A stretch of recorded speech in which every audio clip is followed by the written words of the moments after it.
Dobro vam večer i dobrodošli u televizijski program Glas Amerike na jezicima naroda u Bosni i Hercegovini. Studio Washington, vaš domaćin Džejlana Pećanin Alison. Vijesti dana. Šitske milicije se kreću prema predgrađima iračkog grada Ramadija nakon jučerašnjeg poziva premijera te zemlje Hajdera El Abadija da se pridruži, odnosno pruži podrška iračkoj vojsci koja se bori protiv militanata ISIL-a, a nakon što su ovi ušli u Ramadi. Šitske takozvane jedinice narodne mobilizacije bi mogle pomoći vladinim snagama u mogućoj punoj kontraofanzivi u cilju preuzimanja grada. Bijela kuća je saopćila da se predsjednika Obamu redovito obavještava o razvoju situacije u i oko Ramadija. Glasnogovornik Bijele kuće Erik Schulz je potvrdio da Washington pruža podršku iračkoj vojsci putem zračnih udara na ISIL još od nedjelje.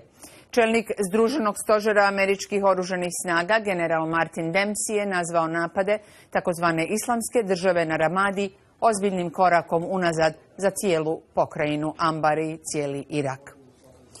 Američki State Department je predložio da se objave e-mail poruke i prepiska sa privatne e-mail adrese bivšeg državnog sekretara Hillary Clinton, koja je predsjednički kandidat za izbore 2016. Prijedlog državnog tajništva je odgovor na građansku tužbu koja je uložena na osnovu američkog zakona o slobodi informiranja. E-mail prepiska gospođe Clinton je postala kontraverznom nakon što je objavljeno da je kao državni sekretar koristila privatnu e-mail adresu umjesto državne koja joj je dodijeljena u State Departmentu. U State Departmentu kažu da posjeduju oko 55.000 strana e-mail prepiske sa privatnog računa Clintonove, koje oni pripremaju za objavljivanje, ali će pregled poruka, prije nego se one objave, trajati do kraja godine. Rok je za sada za objavljivanje 15. januar 2016.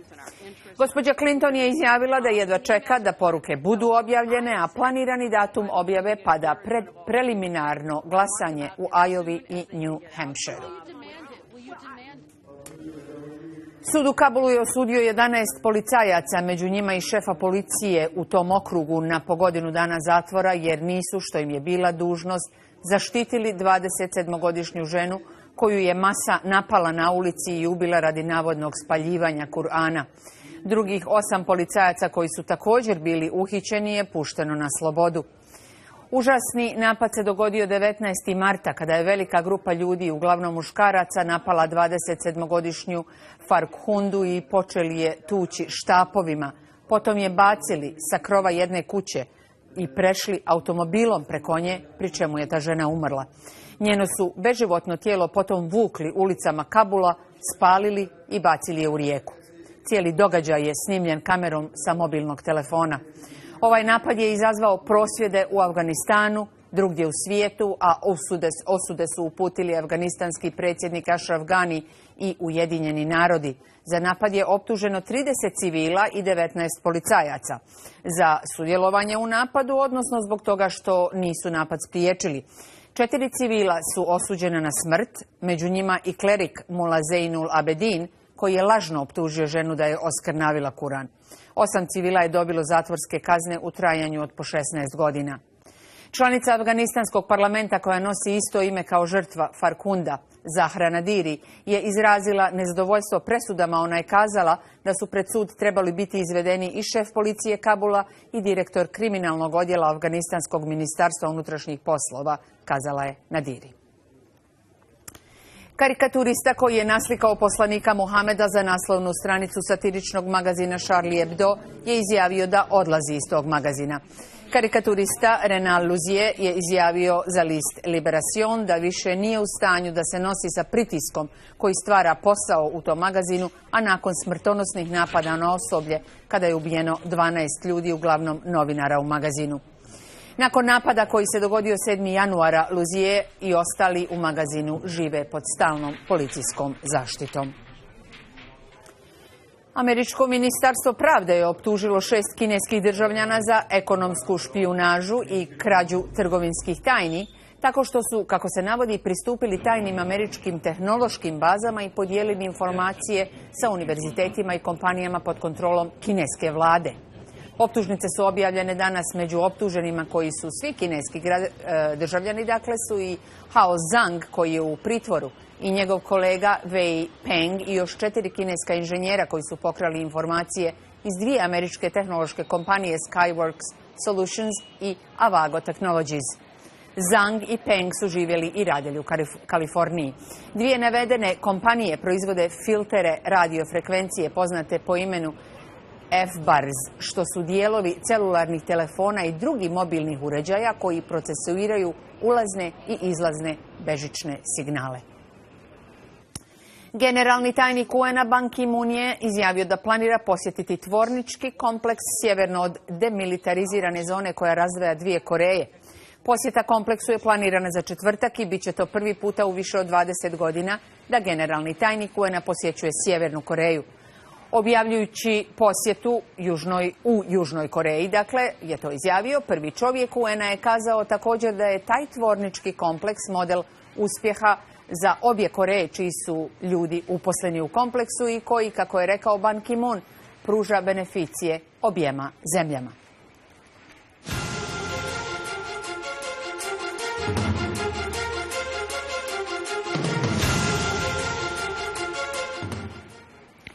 Bosna i Hercegovina od danas narednih 6 mjeseci predsjedava Komitetom ministara Vijeća Europe, organizacije koja okuplja 47 država sa preko 800 miliona stanovnika. Neosporno riječ je o ukazanom povjerenju i časti BiH državi i prilici da se iskaže odgovornost za sebe, ali i za druge, javio se Elvir Bucalo. Priznanje odgovornosti prilika. U najkraćem je opis činjenice da je Bosna i Hercegovina danas ovdje u Briselu sjela na mjesto predsjedavajuće Komiteta ministara Vijeća Europe. Prilika da radeći za sebe i na sebi radimo i za druge. I obratno. I mislim da se radi o jednom događaju koji u suštini će imati više pozitivnih efekata. Jedna stvar koja je dobra, što će nas pozicionirati, ja se nadam, kao ozbiljne igrače na međunarodnoj političkoj sceni, pokazati da možemo da uradimo ozbiljan posao. S druge strane, ja se nadam da će ovih 6 mjeseci, da ćemo također to iskoristiti da evropsku ideju približimo ljudima koji žive u Bosni i Hercegovini i da generalno ovih 6 mjeseci treba da bude 6 mjeseci evropskog duha i jednog evropskog ambijenta u Bosni i Hercegovini, a nadam se da će to sve biti praćeno i dobrim stvarima i što manje problema, a što više reformi i uspješnih stvari u zemlji. Bosna i Hercegovina će nakon dugog vremena biti u jednoj ulozi u kojoj nije obično. Obično je neko drugi koji nju privodi različite političke čimbenike u Bosni i Hercegovini skupa i privodi ih skupa pa pokušava pronaći kompromisa. Sada će zapravo u okviru Vijeća Europe Bosna i Hercegovina biti ta koja će na sebe preuzeti tu ulogu. Prvo, povećava vidljivost, a drugo, mislim da i, ako se pametno iskoristi, doprinosi malo institucionalnom jačanju. Tako da u svakom slučaju jedna dobra stvar i želim puno uspjeha i dobar rezultat na kraju. Ja mislim da ovo predsjedovanje kaže na to da je Bosna i Hercegovina napredovala. Ja se nadam da će i dalje tako. Jučer na sastanku ministra vanjskih poslova Evropske unije tako smo isto vidjeli da Bosna je u pravom pravcu. Veoma je interesantno da imamo ovu novu aktivnost Bosne i Hercegovine, jer prije 20 godina bilo je možda nemoguće zamisliti da će u istom trenutku predsjedavanje OSCE-om biti od strane Srbije i bosansko-hercegovačko predsjedavanje Vijećem Europe. Sada je to moguće i uvjeren sam da ima mnogo toga da se uradi. Jutro smo svi imali sastanak u Makedoniji i vjerujem da se tu može nešto uraditi uz pritisak dvojice generalnih sekretara i predsjedništava 2 organizacije. Tu mogu moja dvojica kolega iz Srbije i Bosne i Hercegovine preduzeti akciju i možda napraviti progres u ovoj veoma teškoj situaciji za Makedoniju. Oni kojima je nekad trebala pomoć sada su u prilici da tu pomoć daju i drugima. Pomažući drugima, pomažu opet sebi. Zar ne? Za Glas Amerike, Elvir Bucalo.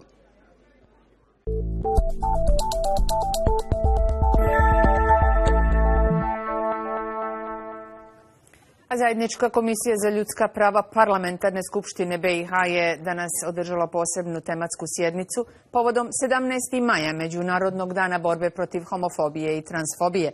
Na sjednicu su pozvani predstavnici Parlamentarne skupštine, vijeća ministara BiH iz nekoliko ministarstava, zatim institucija ombudsmana za ljudska prava u BiH, Narodna skupština Republike Srpske, Parlament Federacije i Skupština Brčko distrikta BiH, ambasade u Bosni i Hercegovini, Vijeće Evrope, misija OSCE, UNDP, kao i druge nevladine i međunarodne organizacije koje djeluju u Bosni i Hercegovini.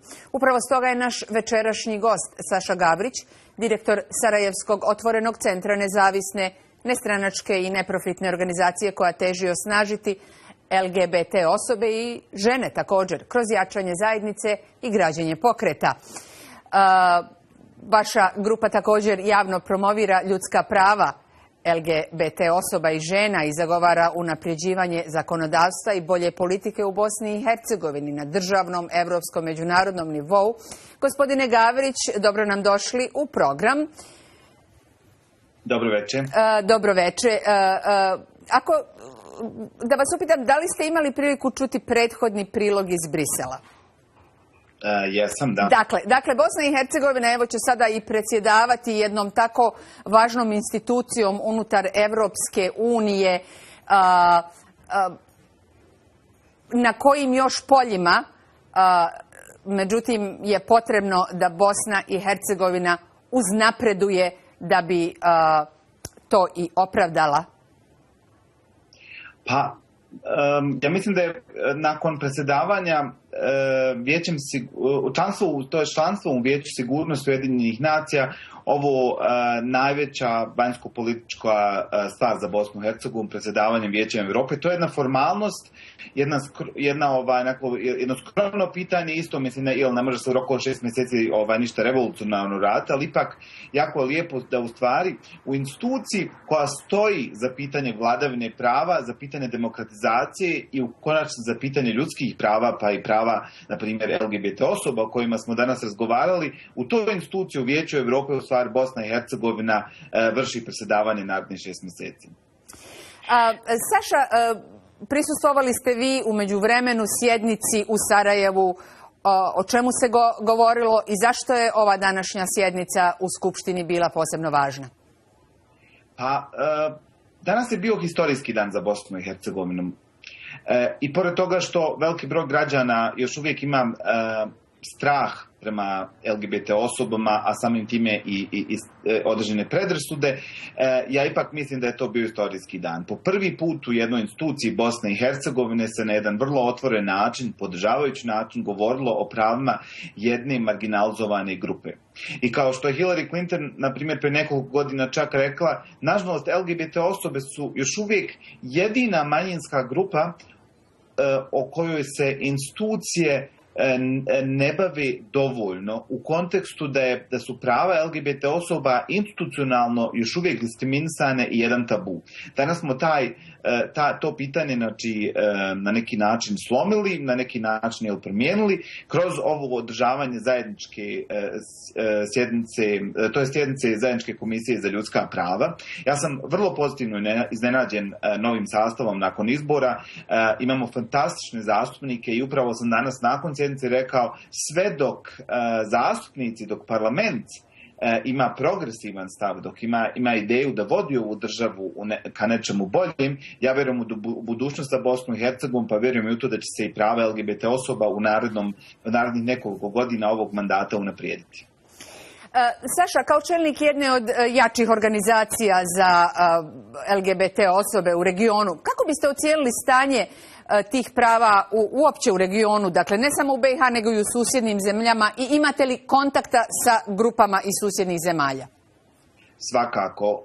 Organizacije civilnog društva iz Bosne i Hercegovine, ne samo ove koje se bave na primjer pravima LGBT osoba, već uopšte koje se bave pitanjima ljudskih prava i vladavine prava, itekako vrlo dobro sarađuju sa organizacijama u susjednim državama. Kada je riječ o pravima lezbijki, gejeva, biseksualnih i transrodnih osoba, rekao bih da situacija nije značajno bolja u susjednim državama, ali institucionalna podrška kada govorimo o podršci vlade, vladinih agencija, institucija, ili kada govorimo o činjenici naprosto koliko puta se o ovoj temi diskutovalo u parlamentima susjednih država, ako te indikatore, na primjer, uzmemo u obzir, onda ipak situacija je malo drugačija.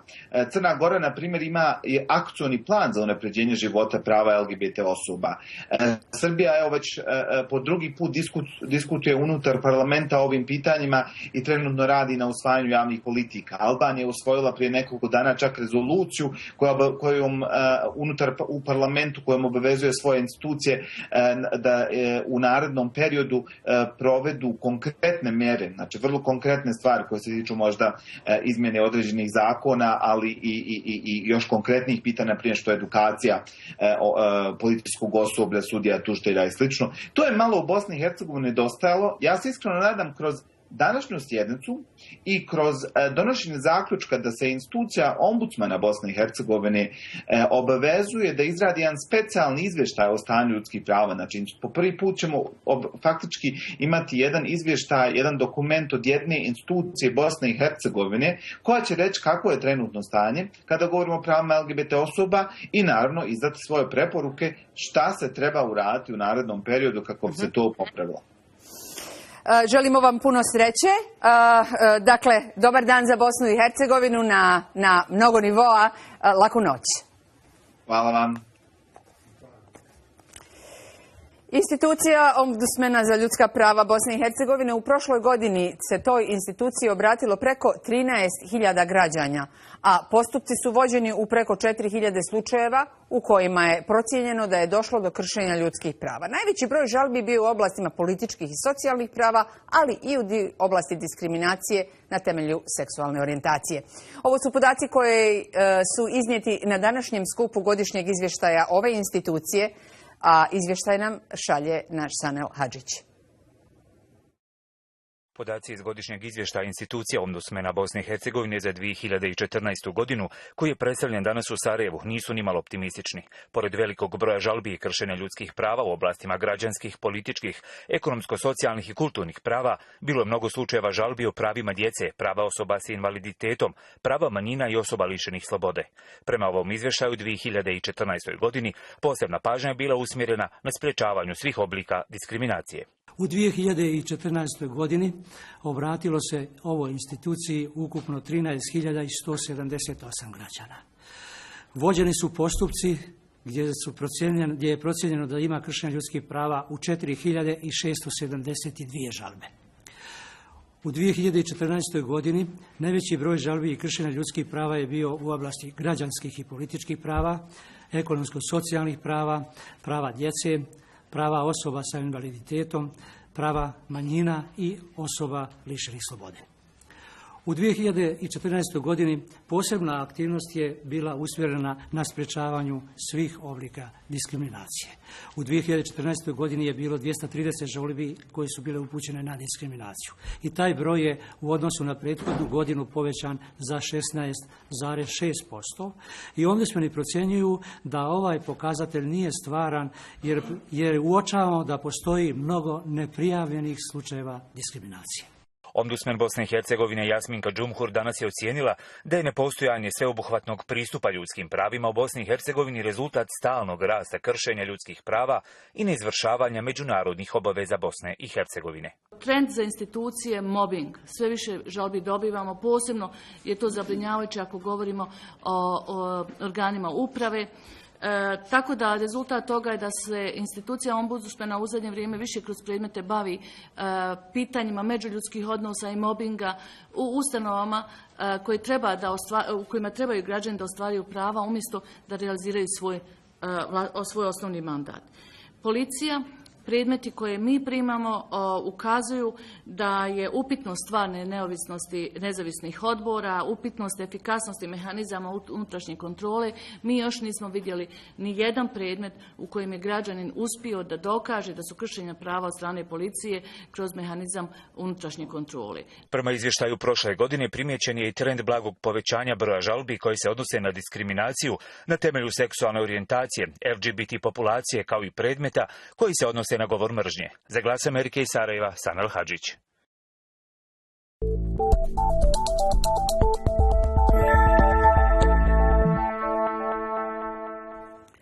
Odluku Kluba Bošnjaka u Vijeću naroda Republike Srpske o pokretanju procedure za zaštitu vitalnog nacionalnog interesa na skupštinsku deklaraciju povodom zahtjeva za ocjenu ustavnosti zakona o praznicima Republike Srpske pred Ustavnim sudom BiH podržalo je 7 bošnjačkih delegata, dok su predstavnici ostalih klubova bili protiv. Potvrdila je ovo nakon sjednice predsjedavajući Vijeća naroda Republike Srpske Nada Tešanović. Javio se Dragan Stegić. Odluka Kluba Bošnjaka u Vijeću naroda Republike Srpske o pokretanju procedure za zaštitu vitalnog nacionalnog interesa na skupštinsku deklaraciju povodom zahtjeva za ocjenu ustavnosti zakona o praznicima Republike Srpske pred Ustavnim sudom BiH podržalo je 7 bošnjačkih delegata, dok su predstavnici ostalih klubova bili protiv. Potvrdila je ovo nakon sjednice predsjedavajući Vijeća naroda Republike Srpske Nada Tešanović. Dalja procedura je, znate, kad se ne usaglasimo, ide na zajedničku komisiju Narodne skupštine i Vijeća naroda.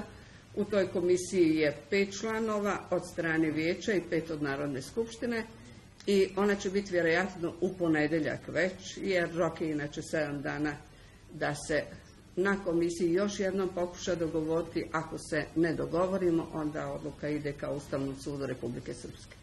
Potpredsjedavajući Vijeća naroda Republike Srpske Kemo Čamžija podsjeća da su predstavnici bošnjačkog naroda i ranije osporavali 9. januar kao dan Republike Srpske, te da su stoga protiv deklaracije koja je nedavno usvojena u Narodnoj skupštini, a koja osporava apelaciju člana predsjedništva BiH Bakira Izetbegovića o ovoj temi pred Ustavnim sudom BiH.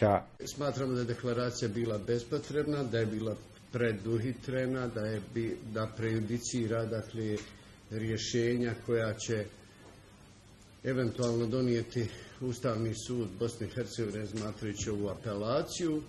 Bošnjaci i njihovi izabrani predstavnici smatraju da nije njihov dan 9. januar, koji se smatra vjerskim praznikom, gdje dva naroda, Hrvati i Bošnjaci, nisu konstitutovani kada se je usvajao.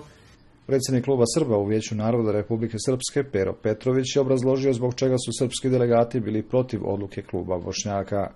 Smatramo da je deklaracija koju je donijela Narodna skupština Republike Srpske opšti pravni akt koji ne proizvodi neka pravna dejstva i da nije bilo potrebe da se po takvim pitanjima pokreće zaštita vitalnog nacionalnog interesa. Vijeće naroda Republike Srpske je jednoglasno podržalo imenovanje Irene Mojović za novog sudiju Ustavnog suda Republike Srpske. Za Glas Amerike iz Banja Luke, Dragan Stegić.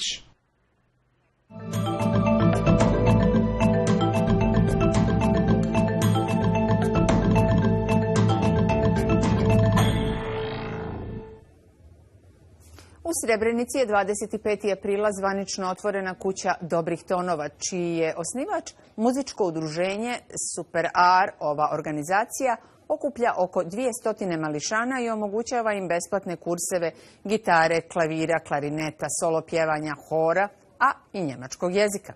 Nedavno su dobili poziv od organizatora da učestvuju u svečanosti koja će biti upriličena u Sarajevu 6. juna povodom dolaska Pape Franje u Bosnu i Hercegovinu. Slika koja ostavlja bez daha. 200 mališana učestvovalo je u paradi koja je prethodila svečanom otvaranju kući Dobrih tonova u Srebrenici. Dječju pažnju privukle su mnogobrojne aktivnosti ili je podruženje.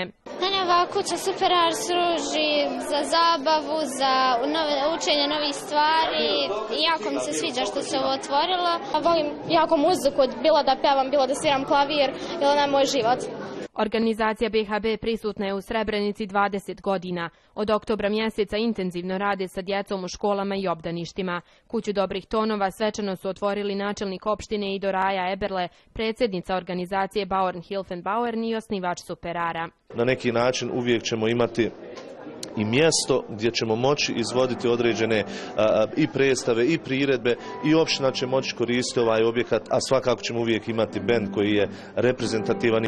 Meine Botschaft für die Kinder ist dieses Haus. Moja poruka djeci jeste da u ovoj kući otkrivaju svoje talente, da sklapaju prijateljstva, da jednostavno razvijaju svoj talent, svoj dar.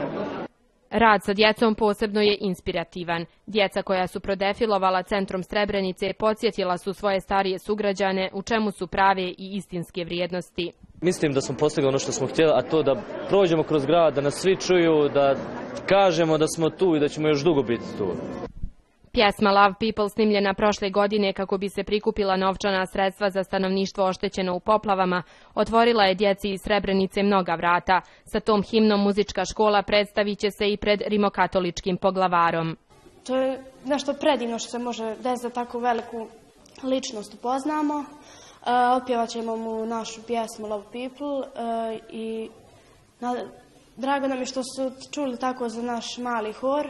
Nedavno smo saznali da nastupamo pred papom i to me jako usrećilo, kako da kažem, zato što se jednom dešava ta prilika u životu da upoznamo takvu poznatu ličnost. Iskrena osjećanja najbolje se vide u dječjem oku i čuju u dječjem glasu. Iako su još uvijek nesvjesni veličine nastupa koji slijedi, trude se da na probama zvuče što bolje. Nastup pred papom zamišljam u velikom svetlosti, da ćemo se pokazati najbolje što možemo.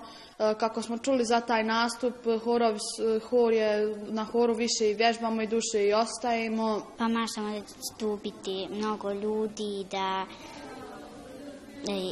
i da će nam biti super. Radost i uzbuđenje ne kriju ni ljudi koji vode ovu organizaciju. Poruka mira, prijateljstva i ljubavi koju šalju dugi niz godina kroz svoj rad konačno je dobila odgovarajuću potvrdu vrijednosti. Probe su malo intenzivnije postale, sada radimo da to što bolje i što perfektnije, što uvježbanije zvuči.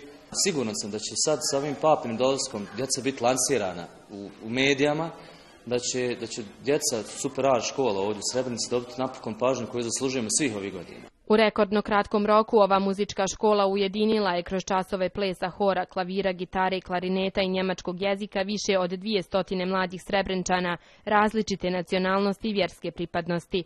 Snagu tog jedinstva spremni su pokazati i pred papom Franjom 6. juna u Sarajevu.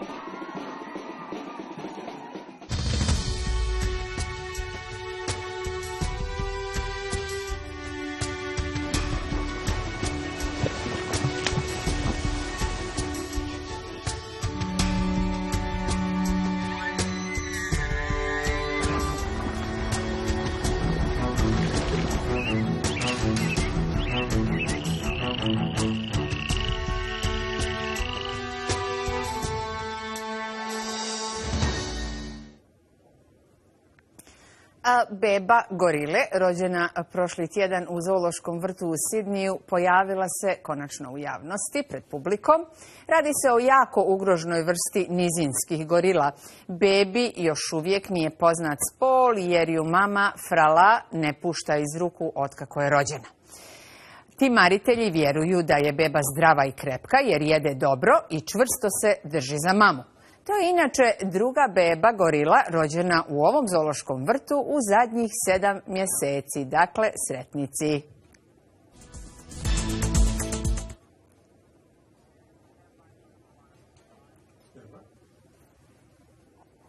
Hvala vam što ste bili s Glasom Amerike. Gledajte nas ponovno sutra navečer. Posjetite nas na internetu. Laku noć iz Vašingtona.